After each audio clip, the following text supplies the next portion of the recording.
Okay, so I've just recently gotten, excuse me, a new graphics card for my computer. I still have the older, the old CPU and the old hard drive, but I got a new graphics card and a new PSU. I'll try to replace the other stuff slowly as I get more money.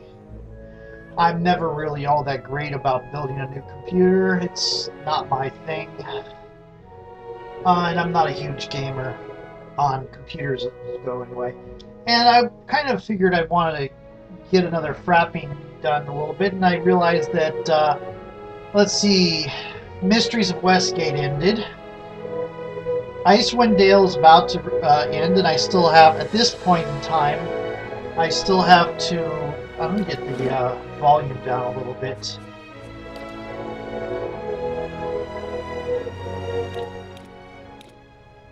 Here we go. And I still have to fix the titles on a lot of the Icewind Dale stuff that auto posted while my graphics card was down. I usually try to get those edited within a day or two after they post, or at least a week. But I've got a lot of them that posted without stuff. I'm going to get more Icewind Dale stuff done tomorrow. Tomorrow being the 24th, I believe, of January. But anyway, coming up, XCOM is ending. I know that I still have to finish up Marin and probably do more with Pink on the Neverwinter Nights 2. But with Icewind Dale coming to an end and XCOM coming to an end, I'm going to need to start something soon. I'll probably try to get some Shadowrun in as well. I want to do Shadowrun Returns before I do Dragonfall in Hong Kong, though. I'm also doing the Slime Forest, which is I'm going to try to do that every day. Try to give my excuse to do at least 1 hour a day, or 30 minutes to an hour a day, because that's learning Japanese. And if I can learn better Japanese and pass a test, I get a raise because I work in Japan. Anyway, I wanted to play a game. I kind of thought about playing Sword Coast Legends, but the sort of D&D type character I want to play right now would be races and such that are not available on Sword Coast Legends yet. So there's no character type I really want to play. It's new to me. It's relatively new to me. I haven't been very far. I've been past the prologue and up to the Gates of Luskan, so I haven't done much with it, but I'm still trying to get through like the Neverwinter Nights 2 and such. But I figured I have this Pillars of Eternity I haven't tried yet, and I've heard a lot about it. And I have no clue what it's about, because I've never actually seen anything other than some advertisement trailers. I did notice it's by Obsidian Entertainment, who, if I remember correctly, did Neverwinter Nights 2, which is my preferred of the two Neverwinter Nights games that people know about. Anyway, so I don't have any preconceived notions about what sort of races and such are here. So, well, do I want to do easy? Minimal micromanagement easily forgives mistakes in combat. New or recently returning to real-time party-based RPGs. Forgives few mistakes in combat. I think we'll try. What does hard say? What's this? Half of the damn difficulties enemies receive a bonus to most stats. And encounters have many more enemies. Warning, this option cannot be changed in game. It's only intended for players who want the most punishing encounters. Hard difficulty is suited for Infinity Engine veterans who are looking for a challenge. Survival requires micromanagement optimization of stats through items, spells, and abilities. Infinity Engine, that's like Baldur's Gate. Disables a number of helper features. I'm not doing a trial of Iron the first time through. That's like X-Men Iron Man mode, it looks like. Yeah, I'm not doing that first time through. And apparently I got something stuck in my throat because I'm not sick, but I'm coughing a lot. I'm not going to do Path of the Damned, I don't think. I tend to be more interested in story than challenge.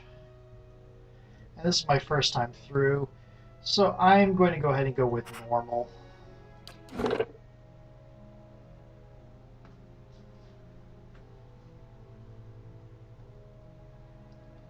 Oh.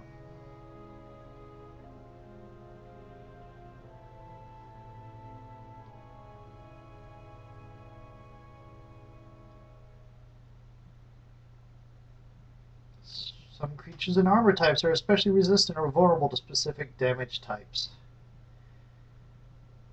Decide what weapons and spells work best against them. I tried to get all the copyright and trademark stuff put up in front, but every time I push a button to start the fraps, it skips past the opening sequence. So this Let's Play is not going to have the opening sequence on every video like I tried to do on my others. Some people will probably celebrate that and go hurrah. That's assuming I have any followers whatsoever. I have a couple, I think, but they're mostly people I game with on a regular basis. Okay, so it's loading, and I just dropped to 0 frames a second. That usually means we're either going to... Oh, 1 frame, 3 frames. Here we go. 5 wagons grope blindly for the path on a starless night, their master glancing ever upward to the skies for assurance that he is on the right course. A dim lantern his only protection against the encroaching darkness. But the skies bring no comfort, shining no light, betraying no hint of what they know. The caravan carries travelers bound for the frontier hamlet of Gilded Vale, you among them, where a local lord has offered land and wealth to settlers from abroad looking for a fresh start. You have taken suddenly ill, sweating and shivering, and one of the other travelers signals for the caravan master to stop on your behalf. He pulls up just in time to avoid plowing into the trunk of a fallen tree that bars the way ahead. Oh dear. You will go no further tonight. Well, that's an auspicious beginning. There should be an "in" in front of that word, inauspicious.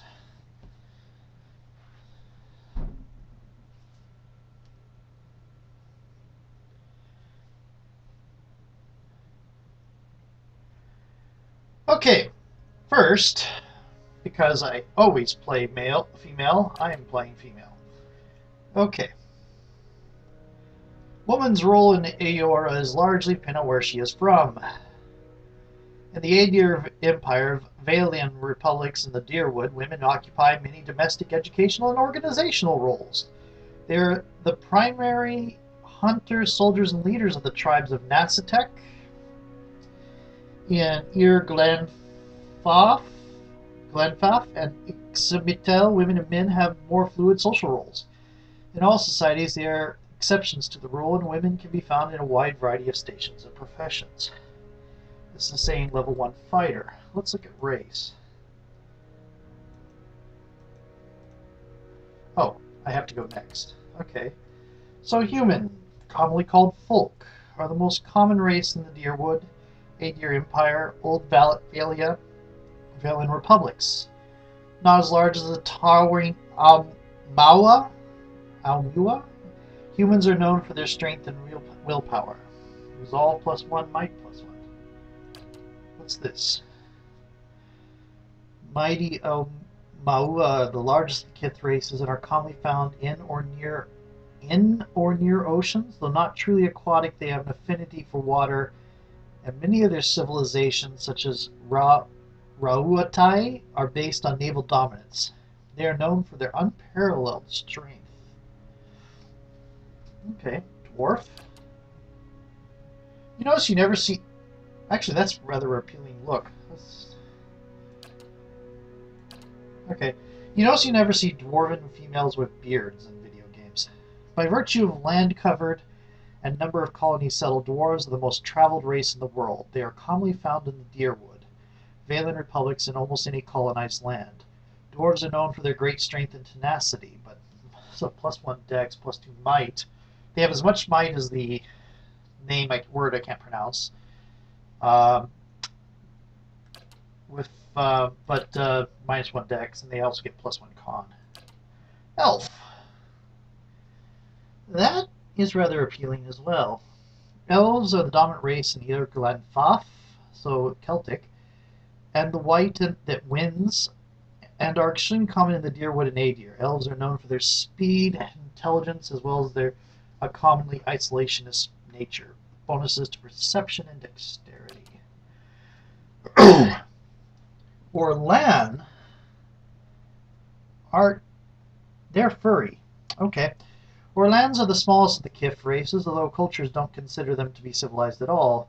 Also notable for their large ears, two-toned skin, and hirsute bodies, Orlans are commonly found near Glenfath, Ixmital Plains, and parts of the Deerwood. They are known for their mental intensity and quickness. They don't look like they're smaller than dwarves. Oh, I see. Okay. Godlike. Children of the Kith civilized races who have been blessed with the physical aspects associated with the gods, though some do not consider it a blessing. These aspects may take many forms and often come with mystical powers. Aberrant head shapes are typical, and godlike are unable to wear protective headgear, as near impossible to find anything that fits. Because of their unusual nature and their inability to reproduce, godlike are often viewed with fear and wonder.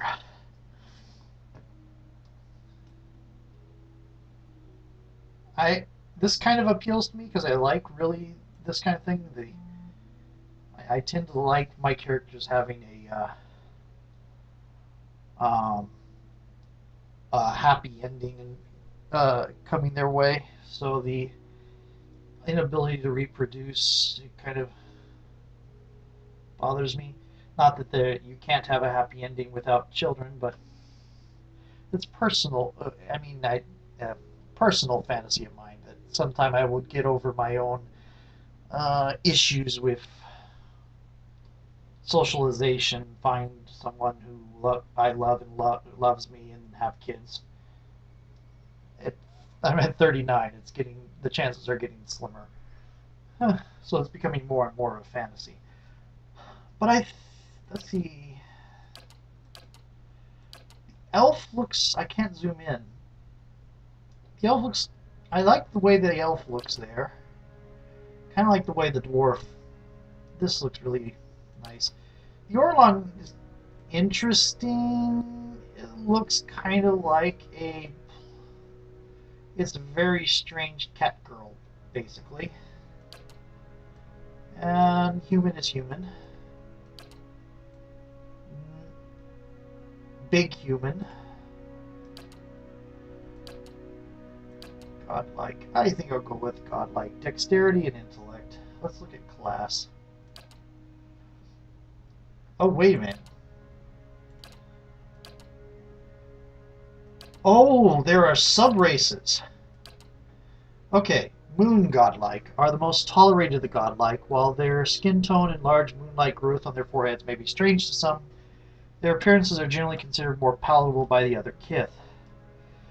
Sailors have many beliefs about moon godlike and the propensity to bring luck, though there is little agreement to what kind of luck they bring. Every encounter, when reduced below 75%, 50%, and 25% endurance, generate waves of healing moonlight that restore endurance to them and their allies. Nature godlike. Now I have to look at the sub-races of the... Ooh. Nature godlike appear to be a fusion of human and animal features, often covered by plants, moss, or fungi. It's led to this common stigma that they are diseased, and many are killed at birth because of it. Many druidic orders have a keen interest in nature godlike because of their general curiosity as to how souls occupy animals, plants, and stones. Grants a bonus to might, constitution, and dexterity when endurance is below 50%. The bodies of fire godlike often resemble hot metal, burnt wood, or stone, with harmless flames that erupt from the cracks of their skin. Fire godlike are objects of both reverence and fear in the Dead Fire Archipelago. Many locals believe they have the power to awaken volcanoes, or that killing one will cause a volcano to awaken. Good reason not to kill them. In the Deerwood, fire godlike are often seen as a sign of the blessing of Magrin, goddess of war and fire. When reduced below 50%, I'm going to turn off my timer and just make this first video all about character creation. When reduced below 50% endurance, fire godlike glow like metal in a forge, gaining damage reduction and doing a small amount of fire damage to any creature who hits them in melee. Huh. Let's look at death. That is not too appealing to me. Most distrust of their kind, strange growths cover their eyes, or in some cases entire faces, giving them a sinister appearance. The growths are transparent for the godlike, but opaque from the outside, hiding their features. Death godlike are commonly killed at birth because many cultures consider them to be harbingers of doom. When death godlike attack an enemy with 25% or less endurance, their damage is increased. Okay, now I have to look at... Wild Orlands are the original Orlands who lived in the deepest forests and jungles between the tropics. While they have only been significantly separated from Hearth Orlands for 1,000 years, a few genetic differences have appeared rapidly, most notably a lack of facial hair in the Hearth Orland branch. Why am I hearing more about the Hearth Orlands here than the Wilds? Wild Orlands are common in the deep reaches of Ir Glanfath. Unlike their Hearth Orland brethren, they are not often seen in the Deerwood. See, that's a pet peeve of mine because it's a mistake I often make where I start, hey, I'll describe this, but I'm going to describe it in relationship to something else. I don't like doing it. I always catch myself doing it. Defiant Resolved. After being subjected to a will attack, Wild Orlands temporarily gain a bonus to all defenses. Oh! Wow. Very different. Hearth Orlands are often found as slaves. One of the treaty terms between the Deerwood and the people of Ir Glanfath was the liberation of Orland slaves. While this has been honored, many Hearth Orlands continue to live in the Deerwood as indentured servants. When attacking any target that is also being targeted by a teammate, Hearth Orlands convert some of their hits into crits. Interesting. Let's look at elves. Wood Elf. Oh, Gaelic inspired names. I can't pronounce that. Wood Elves trace their beginnings far north of present-day Aedir and have migrated south throughout the forests of the continent. Now covering it all the way south across the equator, they are also believed to have migrated across the sea to Ir Glanfath. While physiologically identical to one another, Wood Elves from Aedir are culturally different from those in Ir Glanfath, and consider themselves wholly different groups, kind of like the wolves and dogs in my Zodiac setting. Against any enemy that is more than 4 meters away, Wood Elves gain bonuses to accuracy, deflection, and reflex, so they're better for ranged. Oh! That's actually pretty cool looking. It is unclear exactly how long ago the Pale Elves, Glamfelin, came to the southern polar regions of the world. They're Arctic Elves! Okay. They're not Drow, they're Arctic Elves. Interesting. Came to the southern polar regions of the world, but they have lived there for at least 12,000 years based on their continuous contact with Aumaua traders. Please forgive my inability to pronounce some words. I mispronounce English just as badly in many cases, which is terrible for an English teacher. They appear to be among the most stationary ethnic groups in the known world, migrating within the polar region, but seldom venturing far north. They are rare in all northern lands, and most people consider them exotic if they have seen one at all. And they have increased resistance to burn and freeze, so fire and ice damage. Let's look at Dwarf. Boreal Dwarf. Inutanic. Live in the remote southern islands of Nasitek. Nasitek. Oh, it'll be said in the game. Where they share the rocky tundra and snow-covered forest with migratory pale elves and the coast-hugging ships of the Maua. Like their northern cousins, Inutanic share an instinctive love of exploration. Exploring dwarves. Awesome. Boreal dwarves are somewhat common in the Valen republics, but seldom encountered in the Dyrwood. Plus 15 accuracy against any creature of the wilder or primordial types. Mount. There's your Scots. Or Irish. Aptapo originated on the continent to the east of the Dyrwood and have spread through the area several times. Several times? Unlike the similarly diminutive Orlans, who are frequently subjugated, the Aptapo have always directly fought back threats posed by larger kith and opted to fortify their residences rather than move on. Common in the Valen republics, not seen as often in the Dyrwood or Readceras. I'm saying that wrong. Neighbor to the north. Oh, that's cool. Mountain dwarves have a bonus to defend against poison and disease attacks. Let's see what you have. Island.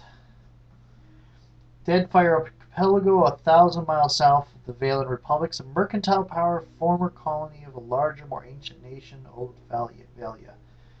Republics lie to the south of Dyrwood and near Glanfath and are ruled by a duly elected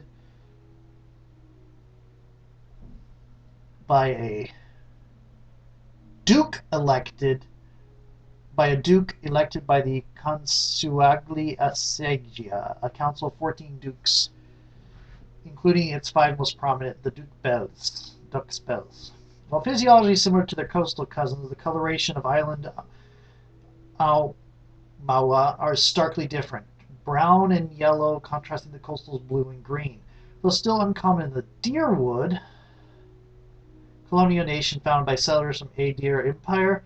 Following a series of conflicts with the Aedir, the territory became independent in 2672 AI. It's now ruled by a duke who is elected by 7 earls that oversee its earldoms. Surrounding environments. Island Maua are more commonly encountered there than coastal Aumua, who are quite rare. When encountered around the Dyrwood, they are often laborers, fishermen, or sailors. Armed to the teeth, they gain an additional weapon set. Huh. Whoa! That's cool looking. Okay. Viewed as a warlike race, the coastal Aumua live in mainland region along the coast of the northern hemisphere. Lands they conquered by pushing Thritan, Meadowfolk, Natland, Savannah folk, and Orland communities out. Their culture is more centralized and urban than their island cousins, though both groups are involved in seafaring. Coastal Aumua are very rare in the Dyrwood, but those that do make the journey usually do so as mercenaries, bodyguards, or soldiers. Okay, let's see if there's any subraces of human. There are. Savannah folk, Natland, come originally from south of the equator, and with the exception of some groups that migrated north, have remained in the same location for over 10,000 years.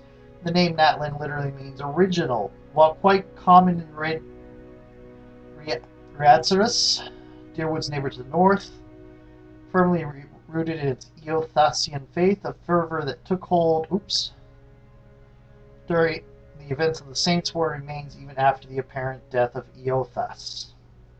Savannah folk are not usually seen in the Dyrwood and the Valian republics. Once per encounter, 5 seconds after being reduced to below 50% endurance, folk temporarily gain bonuses to accuracy and damage. Whoa! Look at that hair. It looks like feathers. Kalbandra originated near the equator on the other side of the globe and are currently the most widespread human group in that region, but they have migrated to the far reaches of the world. Hoshin folk are the dominant culture the Valen Republics and are common in the Dyrwood. They have the same benefit. They all have the same benefit. So it looks like meadow folk, the most common humans. These are your most common humans in the Dyrwood. The meadow folk, or Thritan, have lived in that area for almost 2,000 years. Meadow folk traditionally live at the edges of elven forests, working the open plains, hence their name.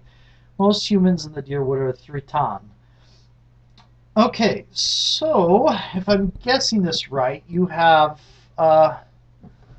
these are people that have lived in the plains, and they have been pushed out mostly by the, in a lot of cases, by the coastal giants. And then you have these ocean folk, which seem to be explorers that are spreading all over the place, and they dominate an entire part of the globe and the other side of the world. And then you have these people who are some of the oldest and original folk, apparently. They look kind of somewhere between Arabic and Asiatic, maybe Hispanic, but very Celtic feel to the words in this. Okay. I don't know.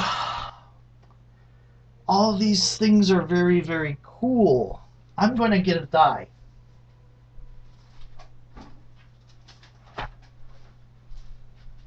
Okay, dice, d6. 5, Orlan. See, this is my rule on dice. If you want to re-roll, that means you don't really want that option. Do I really want to re-roll, though?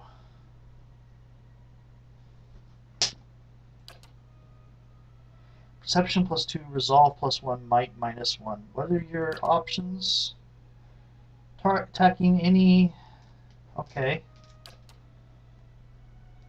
Okay.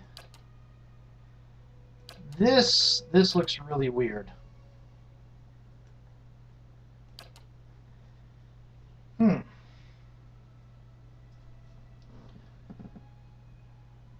see what time I have. 21:34. I think I'll go with the Hearth Orlan. Okay, next. Okay. That looks like a goblin. Huh. Wonder if they're supposed to be goblins. Frontline disciplined armies across the Eastern Reach. Though they are most commonly found in cultures with an organized martial structure, fighters can also be encountered as wandering mercenaries, bodyguards, and other types of sellswords.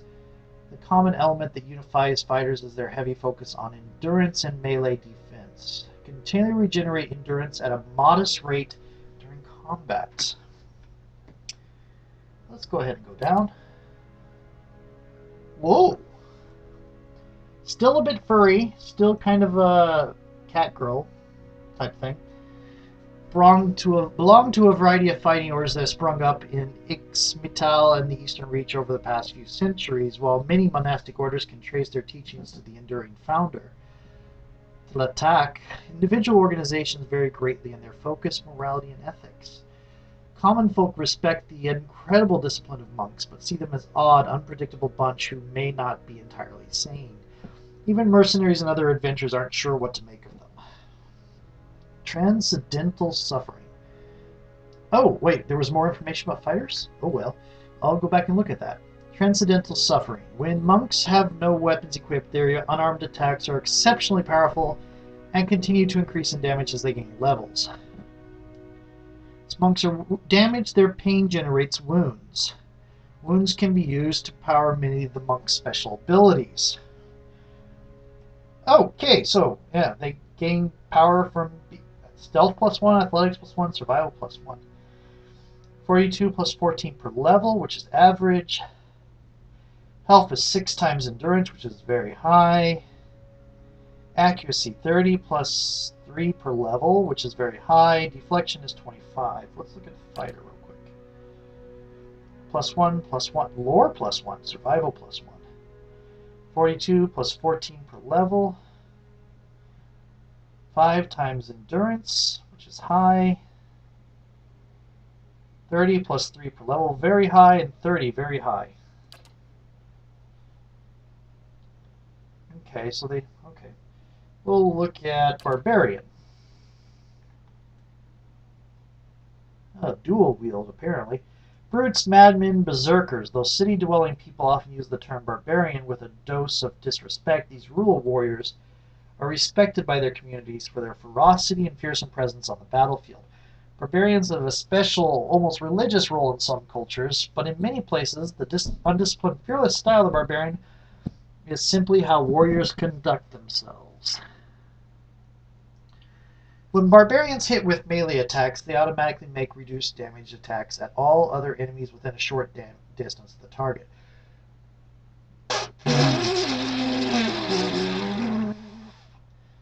Okay, 48 plus 16 per level, very high endurance. 6 times endurance, very high endurance. Very high health. Accuracy 25 plus 3 per level, which is average, and deflection, which is 15, which is low. I probably won't do that since I'm not really sure it fits the Hearthorland, but maybe it does. Chanter. In every culture across Eora, there are chanters. Many historians consider enchanters to be the most ancient workers of magic. Their hallowed phrases stir the collective memory of wayward souls around them, compelling them to generate magical effects in a kind of reenactment. In some societies, chanters form organized groups of storytellers and researchers, but in most parts of the world, they are just a time-honored part of local folk traditions. I'm really tempted to go back and instead do a polar, because they'd probably be the most rare of them all. I like that idea, except for maybe the godlike. But yeah, phrases and chants. All chanters can continuously speak chants made up of magical phrases. Phrases produce passive effects and help build a chanter's power until they use an invocation. Okay. Powerful magical effects that chanters can create after they have spoken a required number of phrases through their chants. Oh wow, that's kind of like magic in Nasuverse, Fate's Day Night, or chaos words and such from Slayers. Lore plus 2, mechanics plus 1, 36 plus 12 per level, very low. Endurance, 4 times endurance, low, very low health, not very low health, low health. Average accuracy, high deflection. They're a caster. What's a cipher? Actually, I am going to go back and change it to the Polar Elf. Sorry.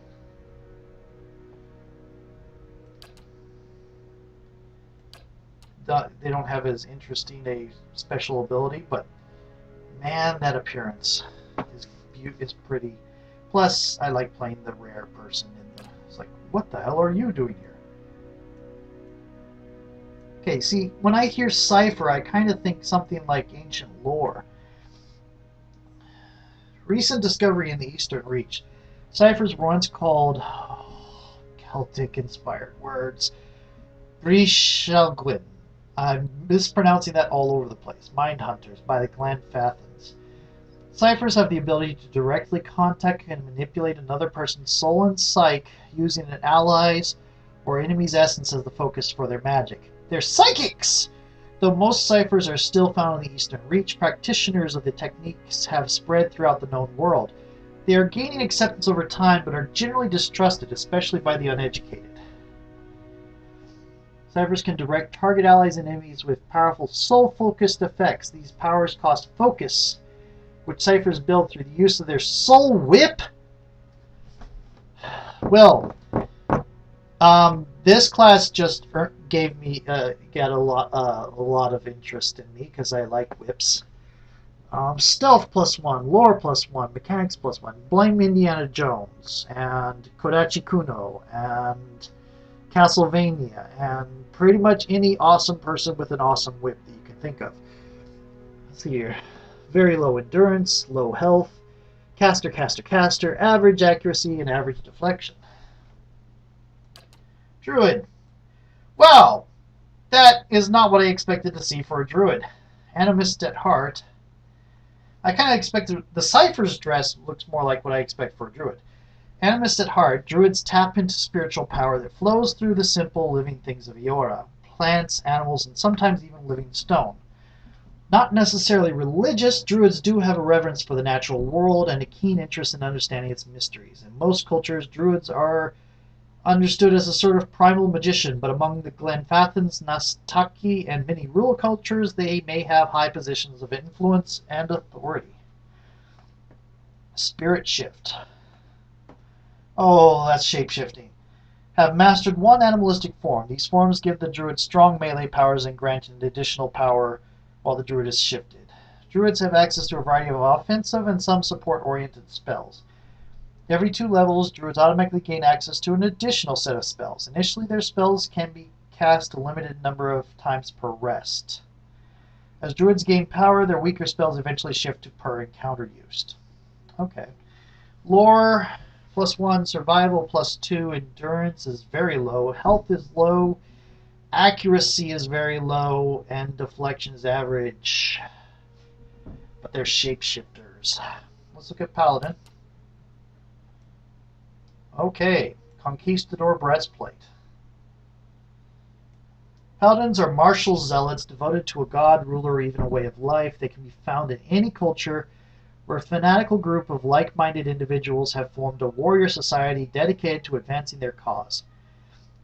Among those aligned to their worldview, paladins are viewed with a respect and admiration, if a bit of fear. Many paladins hold leadership positions in armies and mercenary companies, but in the heat of battle their fanaticism often overrules the chain of command and common sense. Paladins have an inherent bonus to all of their defenses. Over the course of the game, the value of the bonus may shift based on the reputations the paladin gains relative to the behaviors that are preferred by his or her order.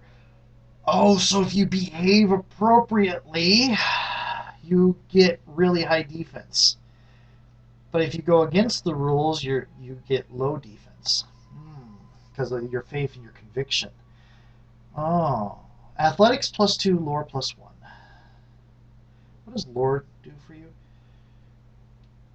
Often called esoteric topics outside of conversations. Lore is used to activate scrolls. Higher lore allows the character to use higher level scrolls. Athletics.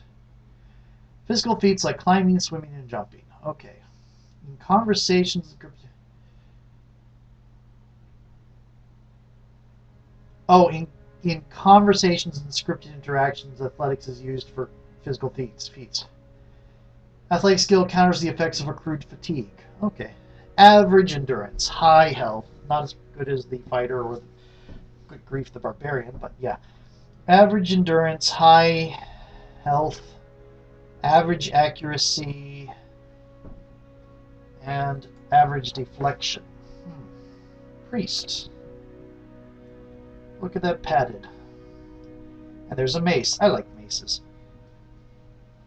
Priests are devotees of Eora's deities and practitioners of religious magic. While all priests dedicate themselves to specific gods, priest power is actually derived from their personal beliefs. In contrast to most paladins, priests tend to focus on philosophy, teaching, and the relationship of the religious organization with common folk. The reception of priests in any given part of the world depends largely on how their god is revered or reviled by the people who live there. In other words, they're less fanatic and more tolerant than paladins. Generates a modest amount of endurance for allies around the priest. Any enemy vessels caught in the area take burn damage and may be frightened. Over the course of the game, the power of this ability may shift based on the reputations. So again, based off your deity, if you behave appropriately, your holy radiance gets better. And they get per rest spells that may shift to per encounter. Very low endurance, low health, very low accuracy, and low deflection. Athletics +1, lore +2. Ranger. That's the same armor the druid had. Warriors of the Woodlands, Masters of the Hunt, always partnered with soul-bonded animal companions. They can be found in... Oh, they get animal companions. They can be found in wild spaces all over the world. As their lifestyle often tends towards independence and isolation, it is rare for a ranger to become an integral part of a large fighting force, though they are often employed as scouts and guides. Animal companion that companion fights the ranger's command, it is extremely valuable for its ability to run interference. Don't do much damage, but have a high damage reduction. The link between the ranger and companion is powerful. If one goes down in battle, the other suffers as well. They're tanks. They don't do much damage, but they're tanks. Stealth +1, survival +2. What does survival do? Higher this character's survival skill, the longer the duration of such items. Better use of food and potion items. Okay. And interactions involve wilderness challenges or specialization information. Stealth is used automatically whenever the character is in scouting mode. The higher a character's skill, the closer they can get to the enemies before being detected. Very low endurance, high health, very high accuracy, average deflection. Rogue. Okay, that's basically going to be basic leather armor then. Rogues are vicious killers, feared for the brutality of their attacks. They can be found as often in dark black back alleys as the heart of a battlefield skirmishes. Though unpredictable and undisciplined, rogues are commonly used as shock troops or as part of a surprise attack. Their withering attacks break enemy ranks. Why would you use them as shock troops instead of barbarians? Assassins maybe, but shock troops? Rogues tend to congregate in larger numbers in cities where they can be steadily employed as mercenaries or hired muscles. Bonus damage to the rogue's range melee weapon attacks when the target has any of the following afflictions: blinded, flanked, hobbled, paralyzed, petrified, prone, stuck, stunned, or weakened. Also applies to any target the rogue strikes with a weapon within the first 2 seconds of combat. Mechanics. Oh, this is the trap thing. Place traps and disarm and place traps. Okay, very low endurance, low health, very high accuracy, low deflection. And, of course, the wizard, who is apparently wearing the Aphrodite one-shoulder thing and has a huge, huge book. Masters of academic magic. Wizards are students of arcane traditions that stretch back beyond the boundaries of recorded history. Wizards are a highly organized group, often forming academies or guilds devoted to research and development in magical studies, and tend to favor environments where inquiry, experimentation, debate, and the dissemination of knowledge are encouraged. Many accomplished wizards eventually become known for their eccentricity, their egos, and their unquenchable interest in all things arcane and occult. Mid-range attack that hits a small area for raw damage and leave the targets dazed, and they get spells. Grimoires can only hold 4 spells of each spell level, which motivates wizards to keep multiple grimoires for different needs. Every 2 levels, wizards gain access to an additional set of spells. However, they can automatically learn 1 spell of any level they can access each time they advance. Wizards have the option of learning spells from grimoires they find or buy. Initially, their spells can be cast a limited number of times per rest, but they switch to per encounter. Very low endurance, low health, very low accuracy, very low deflection. The thing about having to keep multiple books is rather interesting. There are 11 classes. Okay. Right now I'm thinking Ranger,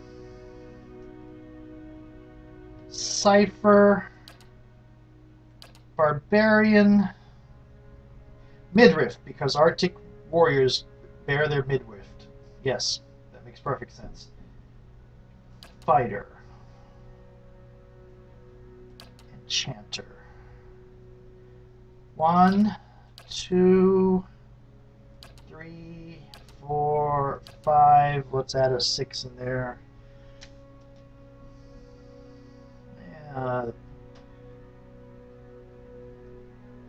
I'll do the wizard, I guess. What, barbarian? Do I want to do barbarian? Do I want to reroll?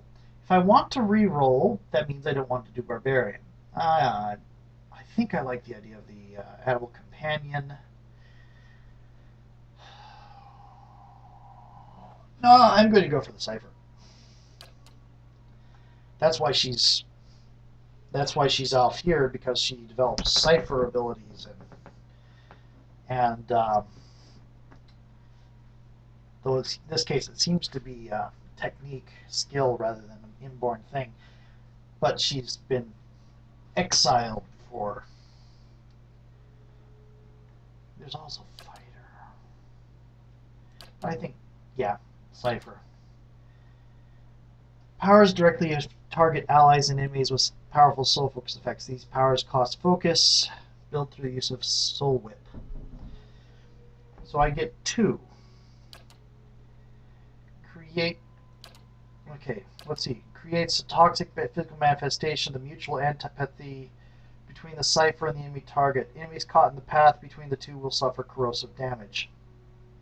Oh, well, so you make a manifestation of this between you and the person who's way at the back. 15-meter range. That's pretty neat.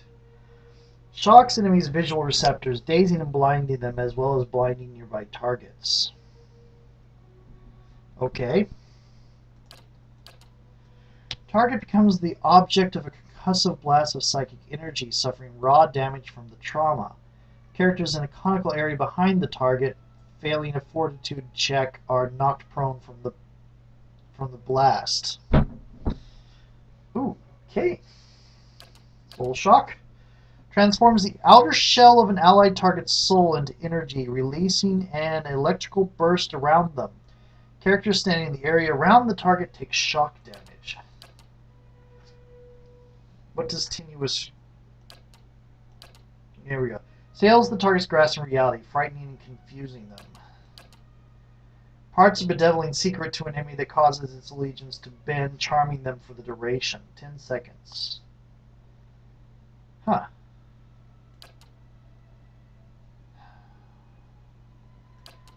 Let's go with the Ranger.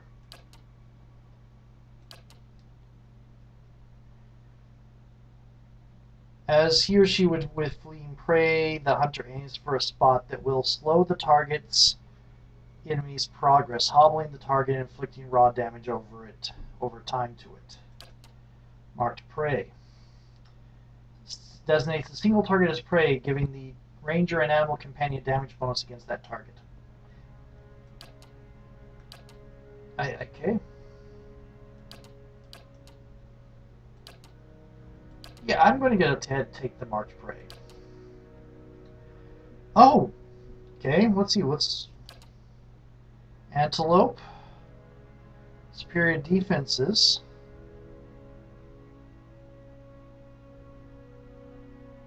One is wounded, they can sense it. If a ranger or animal companions are knocked unconscious, partner suffers from bonded grief, affecting accuracy and other stats until the downed ally is revived. If a ranger is ever killed, the animal companion immediately dies from grief. It's passive. Summon antelope companion. It's a bear. It's a bear, a boar, a lion. Oh, let's read it. Unusually high damage reduction, giving them superior protection from all damp type forms of damage. Inflict more damage when below 50% endurance. Terrify enemies with a powerful roar. Stag. Melee attack that does damage to all enemies in a small area around the main target. Coordinate attacks efficiently and take down prey. Most situations the companion runs interference while the ranger attacks at range. Do high damage and can more easily avoid disengagement attacks. Where are you? There you are. 2, 3, 4 is a lion. Yeah, let's go for lion.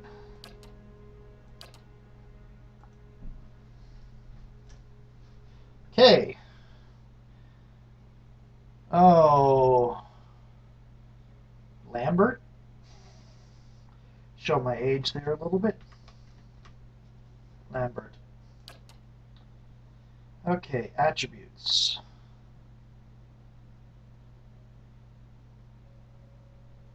Which attributes your character emphasize? Spells and items can further modify that.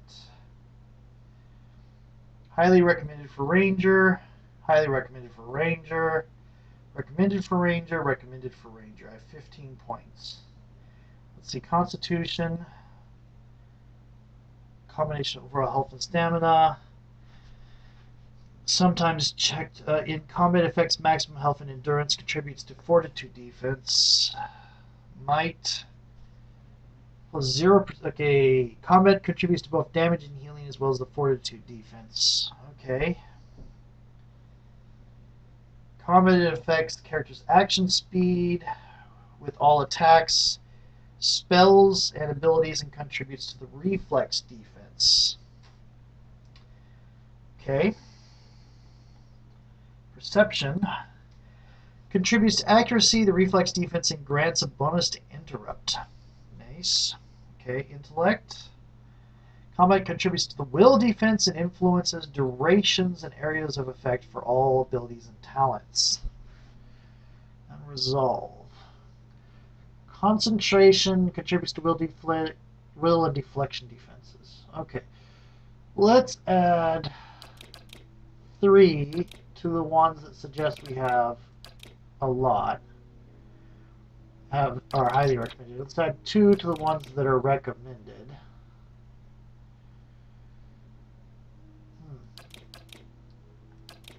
And that leaves me with 1 more. I see. That leaves me with 3 more. Okay.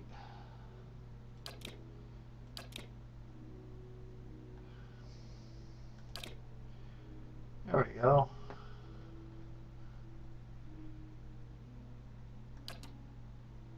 Culture. Currently, resolve +1 is centered around the equator and has a tropical climate. Like the winds. A large, cracked southern expanse of polar ice, the white that winds is home to pale elves and small colonies of daring explorers, outcasts, and adventurers. While virtually no plant life grows in the white, it is home to many hardy species of dangerous animals. Ooh. The Living Lands is a mountainous region of large northern island, renowned for its diversity. I like that armor. Its diversity of plant and animal life. Its weather is unpredictable and its ecosystems vary dramatically from valley to valley. The Living Lands are home to an assortment of races in a variety of colonial independent settlements. I do not like the idea of a crossbow. Most of them are Almaua, Orlan, and Dwarven. Though these countries are relatively young, they are some of the most advanced colonial settlements in the East. The Gulf is a land of riches, resources for those who can take them, though the entire coast is often pummeled by violent storms. Valia. Oh, that's an even less appealing crossbow. Now, the crumbling remnants of an empire of warring merchant nations, counting many humans, dwarves among the ranks, old Valian countries are still forces to be reckoned with. Xmital. That's a nice looking bow. To northeast of Ir Glenfaf, the Xmital Plains are a large expanse of fertile savannas that are extensively farmed by human and Orlan residents. The Xmital culture is one of the oldest in the world, though one of the least imperialistic, having spread out little over the past several thousand years. Deadfire. Hundreds of lawless, pirate-infested islands that stretch along the southern area. See, home to boreal dwarves, Almaua, and a mixed variety of other races. Last stop for anyone headed east. A multitude of monstrous sea creatures infest the ocean beyond, making travel virtually impossible. And Adir. I'm going to do the white that wins, because... Okay. Background. You've lived your days among the nobility. Man, what is my bonus stat? Perception. Okay.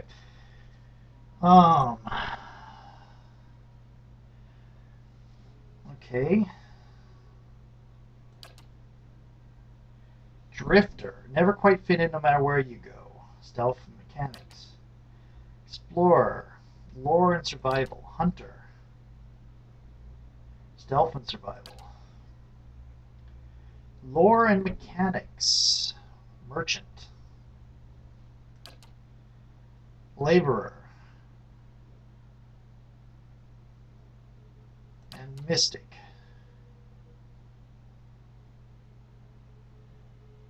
I rather like that for the idea of the cipher, which is making me consider go back and changing things. You know, I can change it back real quick even if I have to. Okay, cipher. Let's try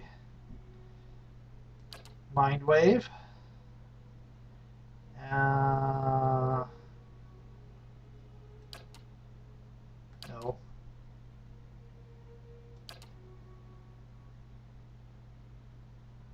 Daisy and okay, kind of like that. What's next? Would have been the same. Almost. Well, intellect is more important than perception.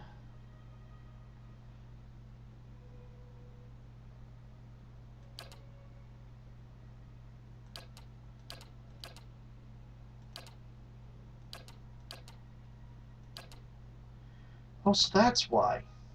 Okay. There's different weapon sets for each of the cultures, for each of the classes. Okay. You know, actually, I'm going to do something really silly. I'm going to pick a fighter. No. Do I? Yeah, okay. Strong defense. Let's see. Knockdown and discipline barrage.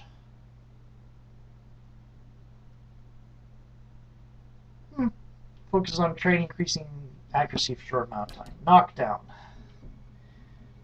Enormous force knocking them prone and causing additional damage. 2 per encounter. This is 1 per encounter. It's 2 per encounter. Melee only. Speed average. Speed instant. I think I like the discipline barrage. Yeah, discipline barrage. Okay. Perception not as important. Dexterity not as important. Constitution and resolve are a lot. Okay, let's go down to 10 on everything. Okay. Okay. So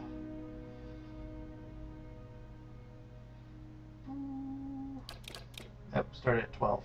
Okay. Put you up to 15. Let's get you up to 15. Let's put you up to 15. 14. And your attack speed.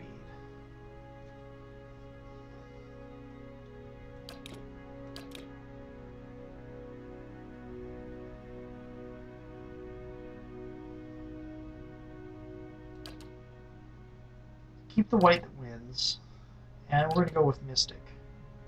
It's a very odd choice, but okay. That's... Ooh. Those are death godlike. Okay.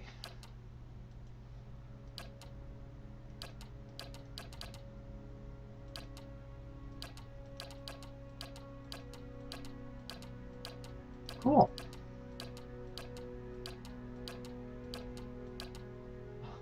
I like the swashbuckler lady here. Orlan. These are Hearth Orlan.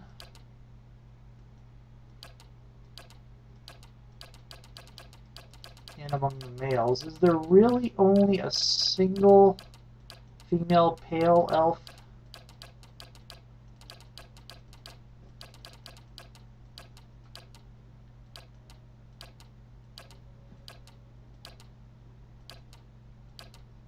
Yep, it looks like there's only the one.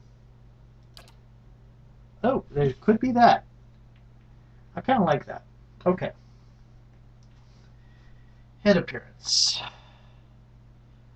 Facial hair, none. Primary colors. Oh, okay. Cool. So, yeah, this is the Infinity mode.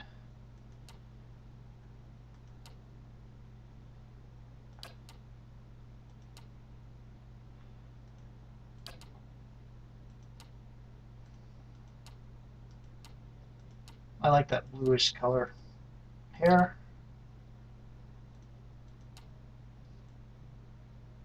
Oh, that's neat.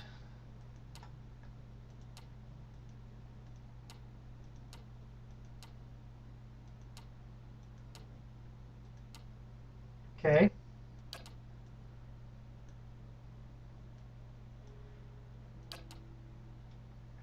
Can I zoom in?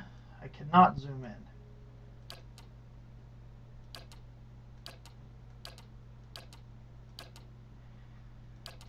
I think I'll stick with 3. Let's look at the hair.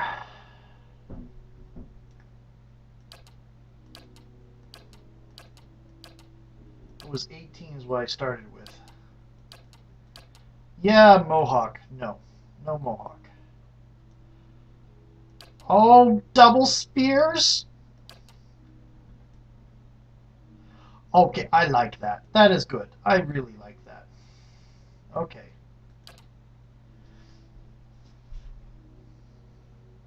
Hmm? Leading the way. To whispers and shadows. Yes. I shall lead us. Sharp eyes and keen ears. Hmm?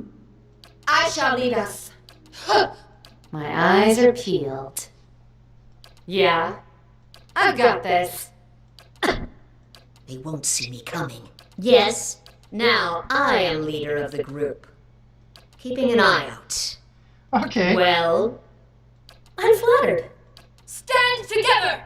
Not a sound. I'm here. I'm flattered. Hmm? Follow me. Let's go. Keeping quiet. Huh? Follow me. Yeah, I am going back to this. So when I kind of with this is definitely not the best use of points, but concept is awesome. Okay, I'm gonna go with Misty.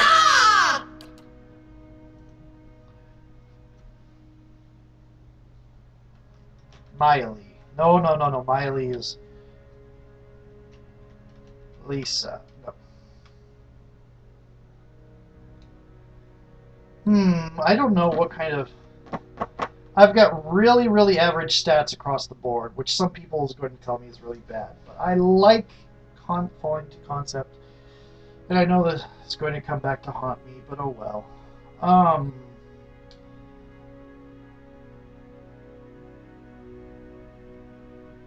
Resolve and Constitution will end up going up a lot. So will Might.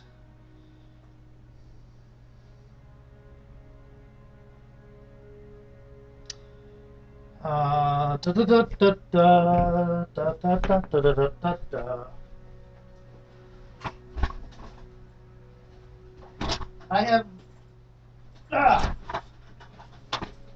don't really have an idea of what standard Pale Elf names are. I know their Arctic origin. Okay, E. Yes, I have an alphabet die. EX. E. XE. I. Xi. Size. Okay. Xyzel. Okay. Oh no, that needs to go back in the... Are we done?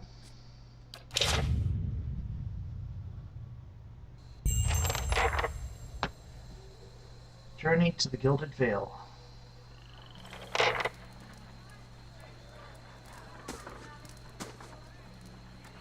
Caravan Master finishes addressing the group, his bushy red mustache and saggy jowls quivering as if for emphasis. Everybody stays close to the wagons, got it? Stay out of the woods, and beasts take you if you were planning a stroll through those ruins up there. Nods toward a looming black mass on the hillside. Whole area's crawling with hut-dwelling types who'd be happy to stick an axe in you for trespassing. So mind that you don't track mud on their sacred blazing rocks. Hut-dwelling types? Tonight everybody stays put, and in the morning we'll get the path cleared. Gilded Vale's less than a day out. Understood? At last, the Caravan Master turns to you, frowning as he looks you over. Touch of the rumbling rot, could be. There's a stinging beetle round here carries it. You'll be fine once it passes your innards. Unless you don't drink water, of course. In which case you'll be dead in a day. Oh, lovely. There's a berry grows in these parts, small and pink, called a springberry. About the size of a fingernail. Give you cramps if you eat it, but the frontiersmen make a tea from it. Calms the insides. Should get you through the night. You might check around, see if you can find some. Meanwhile, I'll see if we can scare you up some water. Oh. Shouldn't I know you want to hunt before it gets much darker. But see about refilling our water first. Got a sick one here. Daniel looks over his shoulder at his assistant, a lanky, intense man named Sparfell, who carries an old sun-bleached bow. He nods in your direction. Sparfell nods and slides the worn bow over his shoulder. Where would I find these berries? They grow on a bush that's common around here, kind of funny looking. You'll know it when you see it. Doubt you'd have to go far off the road to find one. I'm sick. You're going to send me out to go hunt for my cure? Why don't you send the hunter or somebody else who's from the area? Nothing you won't see on half the hills of Air Glonfoth. Money to be made selling their knickknacks in Defiance Bay, if you don't mind getting stuck with Glonfoth and arrows now and again. They didn't build them, but I'll be the effigy if they don't watch them like a mother bear. Huh. Of course, all the ones around here have been ransacked 10 times over. Got nothing left worth half a pawn, so I hear. Your character's attributes, skills, rate, class, race, culture, and sex may all open up options for you in dialogue. These options are not necessarily superior to the other responses, but give you a wider variety of choices to select from. The manner in which someone responds to your choices depends on their individual personality and attitude. Of course, the ones around here have been ransacked 10 times over, got nothing left worth half a pound. So I hear. Okay, X. Who did build them? Got different names for them. Settlers called them Ingwithans. Nobody that liked them enough to stop them becoming ruins, tell you that much. Huh. Not if you hurry about your business. Oh, that's comforting. And not if the weather holds up. There's concern in his tone, but he does not elaborate. What kind of weather do they get? This time of year, rain mostly, and wind. But there's a different kind of wind out here time to time.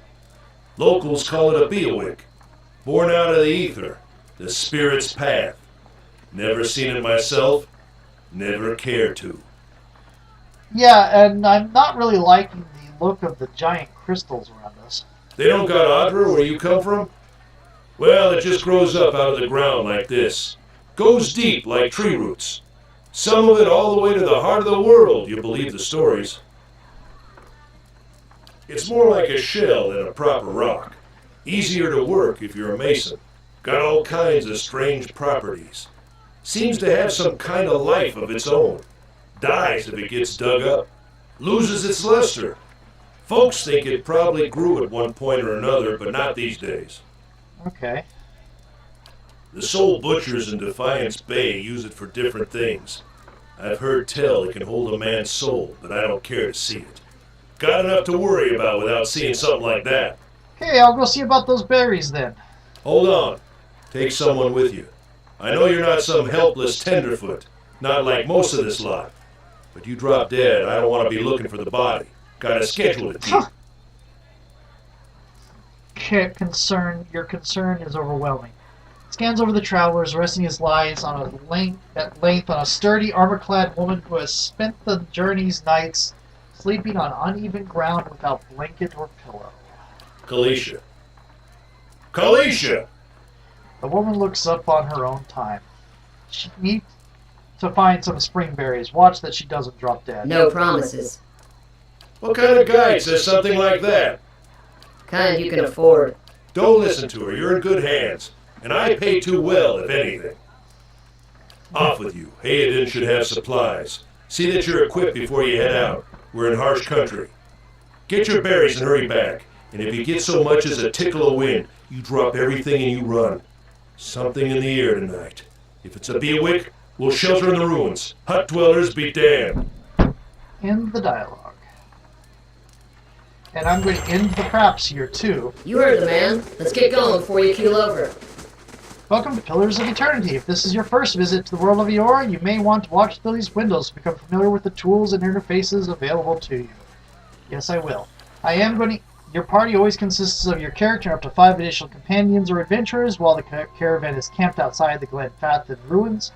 But Dama has assigned Kaliska to help you. Kaliska is a fighter. A class excels at close quarters defense. Use her abilities to complement your own. I am also a fighter, so that's kind of odd. Select a party member, click on their selection circle, their portrait, or press the number button that corresponds to their position at the party. Starting with 1 at the left, select multiple party members, click and hold anywhere on the screen, drag the marquee over the circles of the party members you'd like to include. This is standard Infinity stuff. To move selected characters, click anywhere on the screen where your cursor is a circle of 4 wedges. All selected characters will path to their corresponding position in the formation. If you see a red circle with a slash through it, you cannot walk on that part of the map. When multiple party members are selected, the action bar is hidden. To see an individual character's actions, select only that character. Certainly. Yes.